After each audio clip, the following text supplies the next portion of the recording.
चैत्र और वैशाख के महीने, तेज धूप, तपती जमीन और आसमान से आग बरसती सी लगती थी। गांव के खेतों में काम करने वाले किसान दिन भर मेहनत करते, पसीने से लथपथ, भूख प्यास से बेहाल, फिर भी खेतों में काम रुकता नहीं था। रामलाल एक साधारण किसान था।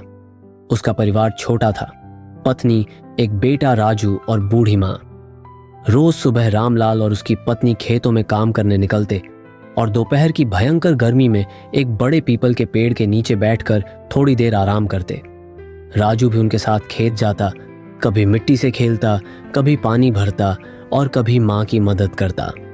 एक दिन जब वे सब पीपल के पेड़ के नीचे बैठकर सुस्ताने लगे, राजू पसीने से तरबतर होकर बोला, बाबा, हमारे घर में पंखा क्यों नहीं है? स्कूल में तो पंखा चलता है, कितना ठंडा लगता है।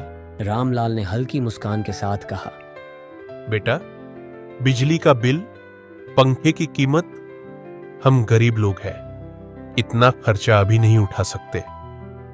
लेकिन राजू चुप नहीं हुआ। वह बार बार कहता रहा, बाबा, मुझे पंखा चाहिए। रात को बहुत गर्मी लगती है, नींद नहीं आती। रामलाल की आंखों में प्यार था, पर दिल में दुख। वह अपने बेटे की मासूम जिद पूरी करना चाहता था, लेकिन पैसे नहीं थे। कुछ दिनों तक वह सोचता रहा। आखिर एक दिन उसने अपने पुराने बैल की नालियां और कुछ पालतू सामान बेच दिए। थोड़े पैसे जुटाए, गांव से 8 किलोमीटर दूर बाजार गया और एक सस्ता सा स्टैंड फैन ले आया। जब वह घर पहुंचा, राजू दौड़ता हुआ आया और पंखा देखकर उसकी आंखें चमक उठीं। बाबा, पंखा! रामलाल ने हंसते हुए पंखा चलाया। जैसे ही ठंडी हवा आई, राजू खुशी से झूम उठा। बूढ़ी मां भी मुस्कुरा उठी और रामलाल ने अपने मन में सोचा, गर्मी तो आएगी, लेकिन अब मेरे बेटे की नींद चैन से आएगी।